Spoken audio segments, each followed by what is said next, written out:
Porto e Negócios. Patrocínio Brasil Terminal Portuário. Acreditar e inovar. Grupo Gelog. Grupo Iaman. Apoio institucional Concais. Porto de Santos. Realização Santa Cecília TV. 22 anos.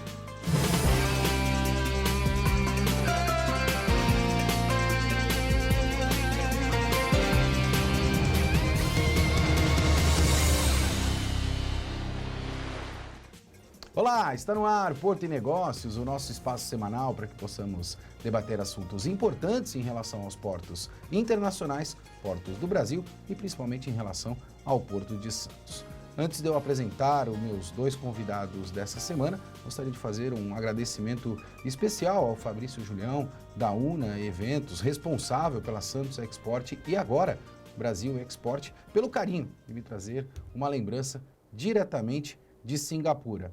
Julião, a partir de hoje faz parte da mesa do Porto e Negócios esta lembrança que você me trouxe com bastante carinho. E fica aqui a minha gratidão.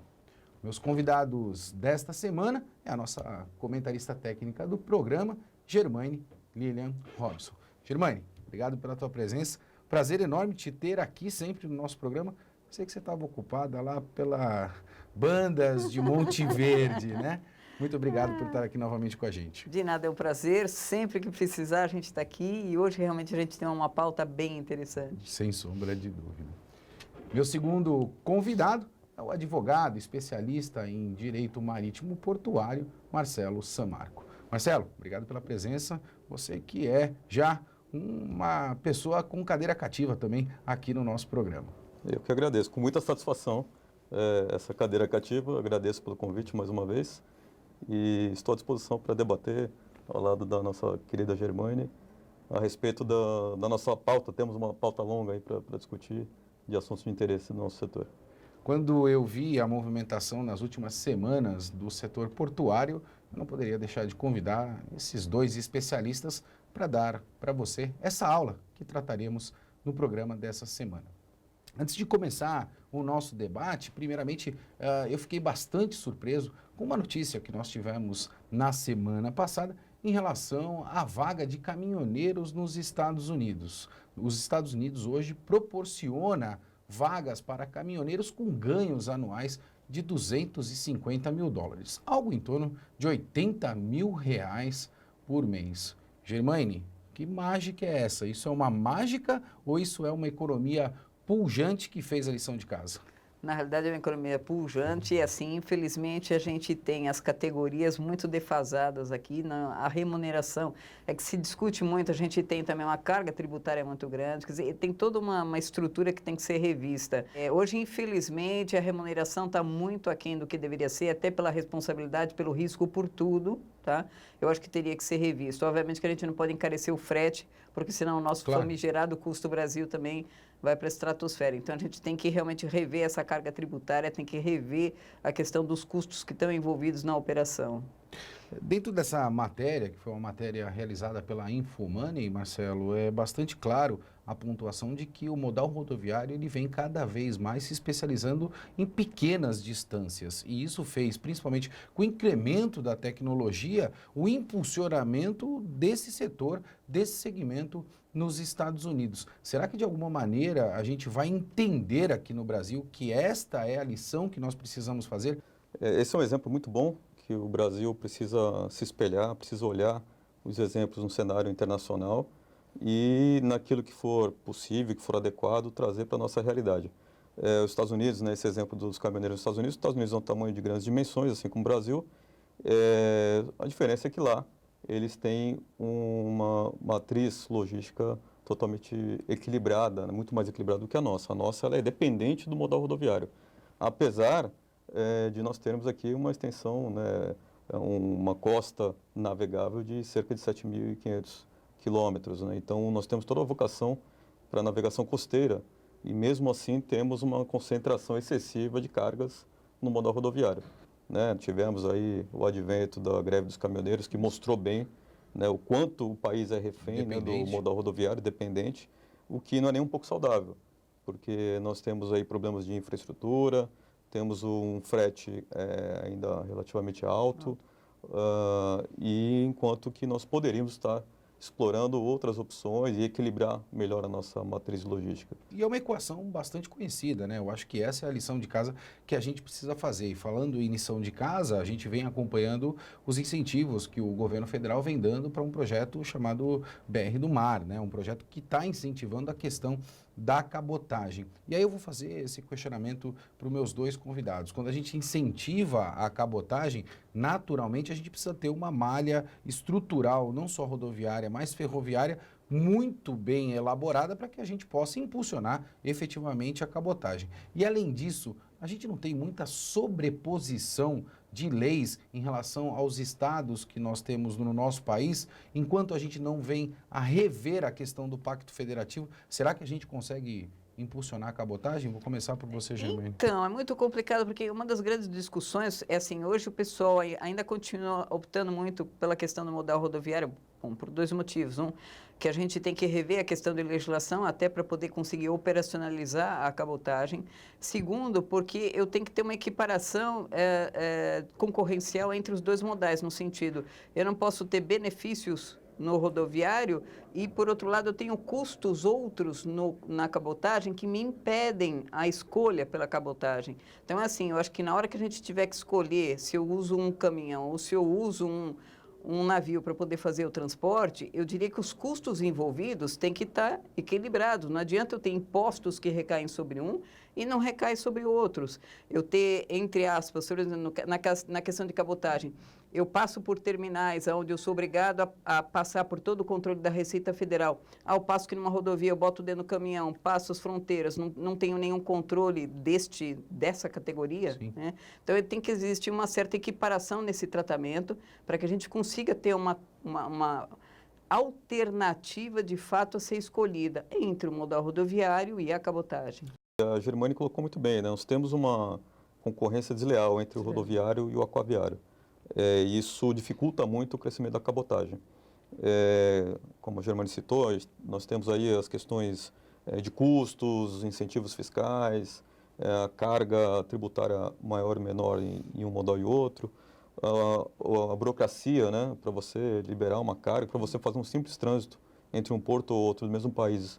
Na cabotagem você tem uma série de trâmites aduaneiros que são totalmente dispensáveis, enquanto que você faz esse mesmo trajeto no rodoviário sem nenhuma burocracia desse tipo. É que você está trafegando por área de controle aduaneiro, sob controle aduaneiro. Essa é a grande questão. Mas ele não deixa de ser um transporte doméstico, uma vez que você já nacionalizou em algum momento? Eu acho o seguinte, Max, com o uso da tecnologia, os controles que tornam o processo muito mais transparente, hoje, todos esses senões que antes eram colocados, eu acho que eles morrem, entendeu? Você hoje tem um poder de controle, se a Receita quer controlar, hoje ela tem um poder de controle com relação à informação, com relação à posição da carga, com relação à tramitação da carga. Quer dizer, hoje existe, com a tecnologia, você tem um controle muito maior. Então, as restrições todas que antes eram colocadas, eu acho que elas desaparecem e tem que desaparecer. Tem que haver uma revisão de toda a normativa para que isso aconteça. Me parece que existe uma vontade muito grande do governo federal de implementação de projetos, e a cada semana a gente vê um projeto novo, algo que era necessidade, principalmente do segmento portuário, né? Algo que a gente clamava e falamos isso muito aqui em outras temporadas do Porto e Negócios. Mas estes projetos, sem que a gente tenha a revisão do Pacto Federativo e principalmente uma reforma tributária e a estabilidade jurídica, esses projetos vão andar a passos largos ou é um grande sonho, Marcelo? Olha, esse projeto, o programa, falando especificamente da BR do Mar, ele é totalmente pertinente, né? Nós precisamos reequilibrar e reorganizar nossa matriz logística. Claro. Isso não faz com que o modal rodoviário perca a sua importância, ele sempre vai ser importante. E, lógico, ainda precisamos crescer no ferroviário, né, nas hidrovias também, né, navegação interior, enfim. Mas o rodoviário sempre vai ter a importância dele, nós não vamos perder. Então, às vezes é uma preocupação do governo, não digo nem tanto desse, mas governos anteriores, de proteger excessivamente o rodoviário quando não há necessidade. O rodoviário sempre vai ter a sua relevância, a sua importância e o seu nicho de mercado, né? De certa forma, sempre vai depender do outro. Se a BR do Mar avançar, nós num cenário, né, projetando lá na frente, há uma tendência que tenhamos aí portos concentradores, seriam hub ports. Esses hub ports, naturalmente, precisam ser alimentados também, não só pela navegação e cabotagem, mas também vamos precisar de um fluxo de carga ligando áreas industriais aos portos, aí vem o rodoviário, vem o ferroviário, né? Então, isso a questão, voltando à tua pergunta, existem programas realmente interessantes. Esse governo está empenhado, nós vemos que eles estão, né, empenhados em tirar do papel temas antigos, que eram sonhos, que hoje estão perto de se tornar realidades. O que talvez seja necessário é uma discussão maior para se encontrar ali a solução mais adequada. Por exemplo, ainda na questão da cabotagem, da BR do Mar, o projeto, em princípio, ele não faz uma distinção entre cabotagem e operação feeder. Uhum. E seria interessante também avançar nesse sentido. Nós temos essa janela de oportunidade para avançar também na operação feeder. A cabotagem é um dos grandes problemas que ela vive hoje, não só a questão fiscal e custos e burocracia que nós já falamos, mas também existe uma barreira. Uma empresa brasileira de navegação, uma EBN, para ela fretar um navio estrangeiro e trazer para a costa para explorar a cabotagem, só mediante suspensão de bandeira. Isso dificulta um pouco e cria uma restrição muito grande. A BR do Mar, ela vem, nesse ponto específico, quebrar essa barreira e permitir, né, que se traga um navio estrangeiro mantendo-se a bandeira de origem. Sem dúvida. Isso é um incentivo muito grande. Mas isso soluciona a cabotagem, que tem a sua importância, tem sua relevância, mas estamos falando de cargas de um ponto a outro no nosso país. E a navegação feeder, né? Nós temos também a operação feeder e podemos olhar para isso. E devemos. Né? E também incentivar. E talvez a grande janela de oportunidade seja agora no programa BR do Mar. Não só ajustar a cabotagem, mas ir um pouco além. Já que estamos olhando para isso, nessa MP da BR do Mar que está aí no forno, né? Ir um pouco mais além e também regulamentar o feeder, que vai alavancar ainda mais a navegação costeira, desburocratizar, né? Que o feeder, na verdade, é um complemento do longo curso, né? Então, você consegue fazer com um único conhecimento de transporte, um único operador de transporte. O longo curso da Ásia, da Europa para o Brasil e depois o complemento aqui via baldeação, né? Num porto específico, num ponto concentrador, para um porto menor, né? Então, é uma grande oportunidade. Tem uma discussão aí, né? Porque o pessoal também tem um certo receio no sentido da gente permitir demais e acabar matando a estrutura, né? Local. Então, assim, eu acho que a gente tem que primeiro ter um modelo muito claro no sentido da gente efetivamente legislar sobre esse modelo claro, que é para a gente não começar a criar novas distorções tentando resolver o problema, tá? Então, até entendo essa discussão que está havendo aí entre o Ministério da Economia, Ministério da Infraestrutura, etc., no sentido, libera, não libera, até onde libera a questão dos navios estrangeiros, etc.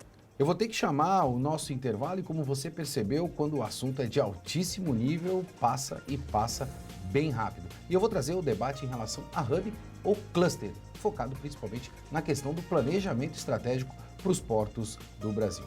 Mas antes disso, roda a vinheta do nosso quadro Destaque Portuário da Semana.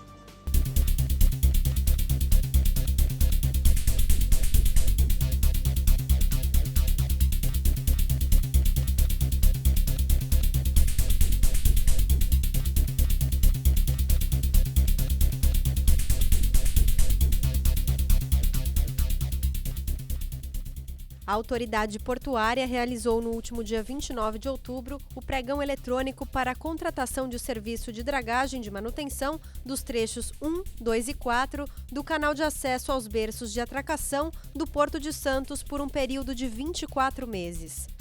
Com um lance de 274,7 milhões de reais, a DTA Engenharia realizará o serviço de dragagem que permanece em 13,5 metros desde a barra até o terminal Alemoa e em 12,70 metros até o final do trecho 4, no 0 DHN.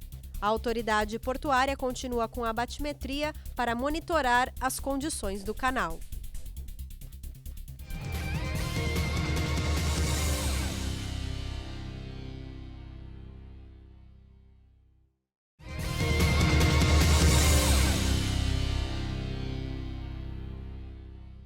Estamos de volta com o Porto e Negócios. Eu sou o Maxwell Rodrigues e gostaria de compartilhar o meu agradecimento com você, pois esta semana chegamos próximo à marca de 20 mil seguidores. 20 mil seguidores para um mercado especificamente técnico é muita gente que faz parte desta comunidade chamada Porto e Negócios. Fica aqui o meu muito obrigado a você. Nesta semana, recebo aqui nos estúdios da Santa Cecília TV a nossa comentarista técnica do programa, Germaine Lilian Robson, e o advogado especialista em Direito Portuário Marítimo, Marcelo Sammarco. No último bloco, falamos muito em relação a inúmeros temas que estão ocorrendo na agenda do governo federal e também no segmento portuário. E deixei aqui um questionamento para esses meus dois experts do segmento portuário. E quero debater isto com eles agora no nosso segundo bloco. Vou começar por você, Marcelo. Nós falamos muito em hub, né? E eu percebo claramente que os portos do Brasil estão se especializando em clusters também, né? E naturalmente eu preciso ter uma vocação desses portos para que eu entenda de que maneira vai se comportar o mercado em volta desses portos espalhados pelo Brasil. É este o caminho que a gente deve traçar? Nós estamos na rota certa? Olha, é necessário se fazer um estudo a respeito para se entender qual é a vocação de cada porto exatamente. Nós vamos ter portos que vão ter vocações naturais para funcionar como hub, dependendo da sua localização, né, a proximidade, né, com centros industriais e tudo mais, e tamanho do porto e uma série de, né, pontos, né, que esse porto pode ser atender, né, uma estrutura para se tornar um hub, e outros que vão ter uma vocação muito maior para se tornar um cluster, né? Não necessariamente apenas uma canetada, né, uma decisão por lei, uma decisão técnica que vai determinar isso. Na realidade, é necessário se fazer um estudo de toda a interlândia daquele porto, entender melhor qual é a interface, né, do mercado em relação àquele porto, para daí se direcionar a esse respeito. Germaine, eu ouvi a opinião do Dr. Marcelo e agora quero ouvir a tua opinião, principalmente em relação à notícia que saiu pela queda de movimentação no Porto de Santos em algo em torno de 10%.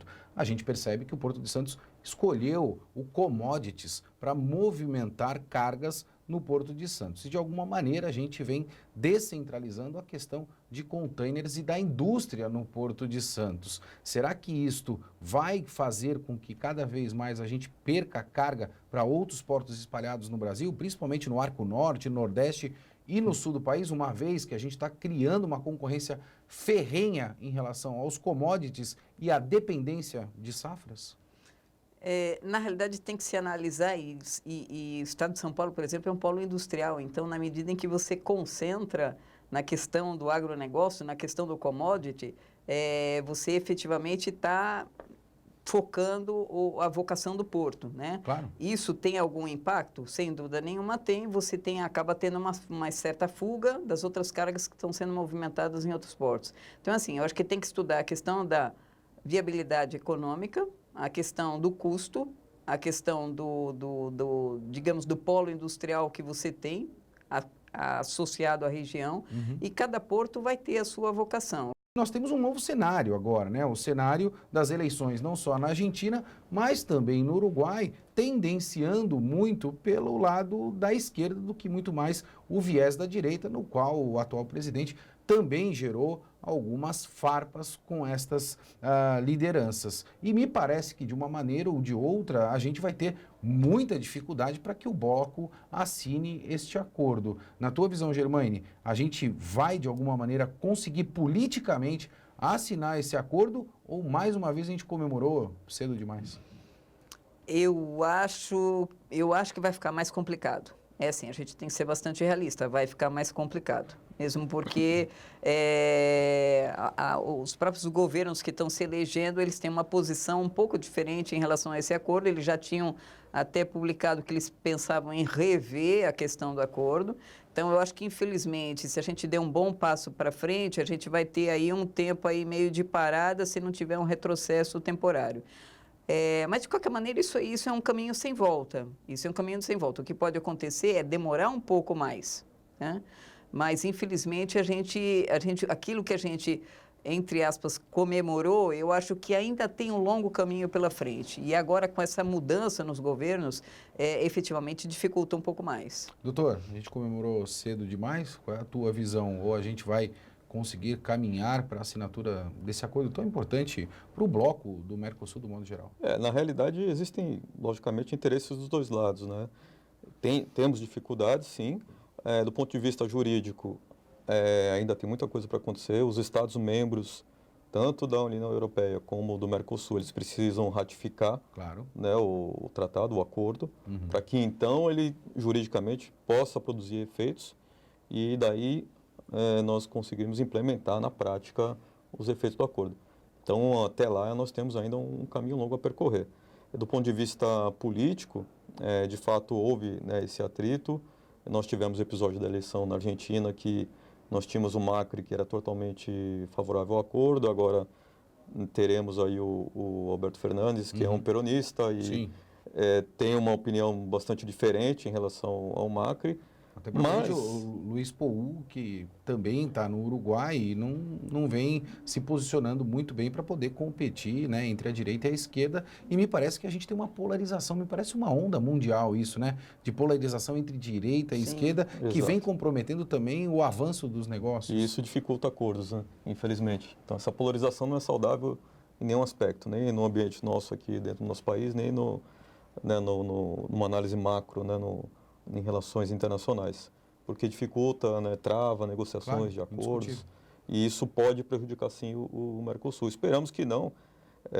A nossa, talvez, esperança seja que a Argentina também tem lá suas dificuldades, economicamente está passando por um momento muito difícil, e eles, logicamente, embora tenham lá seus ideais políticos, entendem a necessidade de fomentar esse acordo para facilitar esse comércio, principalmente no setor de commodities, né?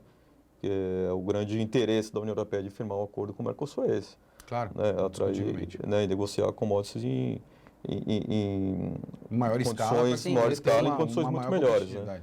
Então, talvez a Argentina, embora tenha esse viés político aí, essa circunstância política, venha repensar de alguma forma e referendar aquela posição do Macri lá atrás, mas ainda tem muita coisa para acontecer. Né? Aparentemente, eu acredito fielmente que a gente vem vivendo momentos no qual a política, de um modo geral, está muito mais preocupada em ter razão do que ser feliz. Lembra daquele velho ditado, né? Então, eu acho que na vida a gente precisa aprender a deixar de ter razão e procurar a ser feliz. Felicidade é a questão efetiva do negócio. A gente está chegando ao final do nosso programa, mas antes disso, eu quero fazer esse questionamento, porque também é agenda no segmento portuário, a questão da privatização. Eu vou começar por você, Germane. Quando a gente fala em privatização, as pessoas começam a ficar um pouco de cabelo em pé e não entendem muito bem essa questão da privatização. A privatização, de um modo geral, ela é a transferência do setor público para o setor privado, ou nós vamos repetir o modelo que nós já conhecemos, de somente atrair o setor privado para fazer investimentos no setor público? Na verdade, tem que ser a transferência total. A privatização, o modelo correto teria que ser a transferência total. Até porque, para você poder ter liberdade de investimento. Claro. Ter o seu negócio é lucrativo, ter liberdade de investimento, você vai ser muito mais ágil, muito mais produtivo, muito mais rápido, muito mais eficiente. A gente já sabe disso, a gente já experimentou isso em ocasiões passadas. A posição do governo é regulamentar, é garantir as condições de competitividade, essa é a posição do governo, é efetivamente regular os setores.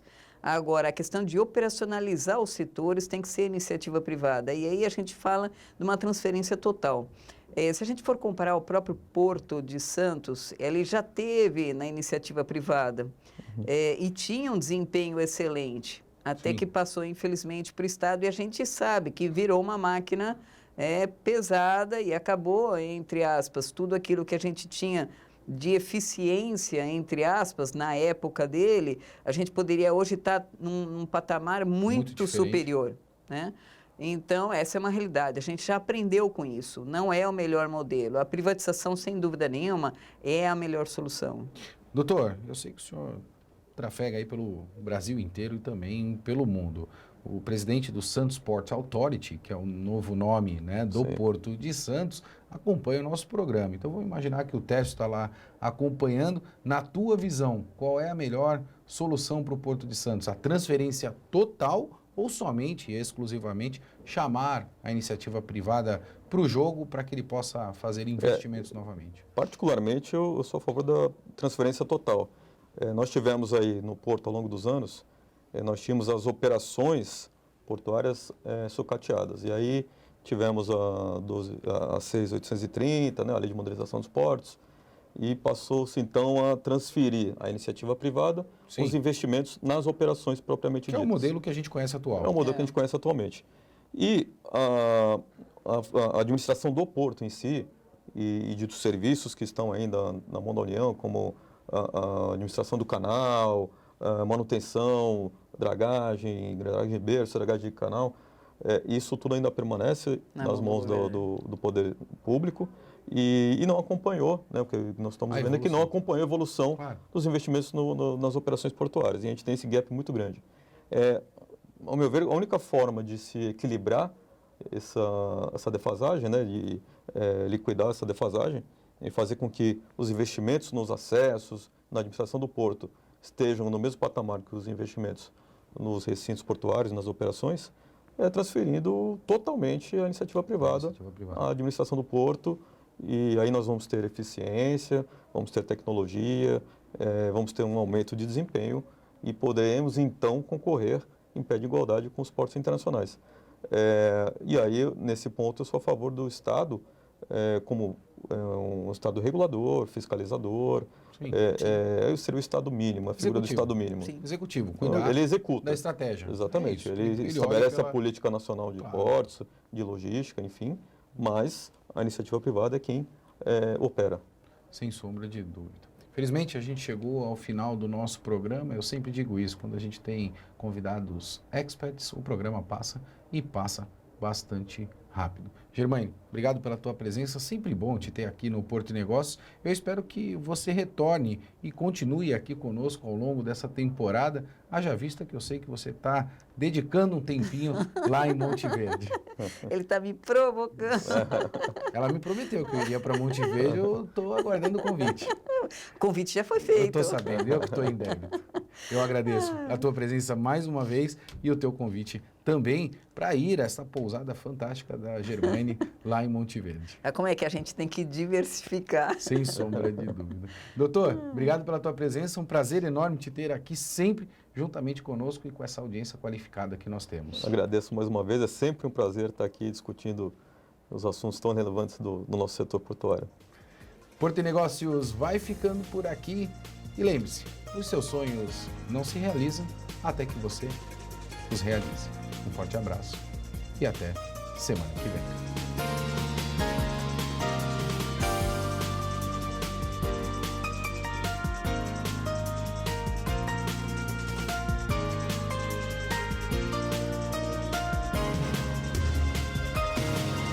Porto e Negócios.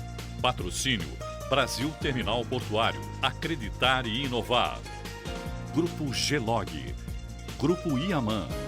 Apoio institucional Concais. Porto de Santos. Realização Santa Cecília TV. 22 anos.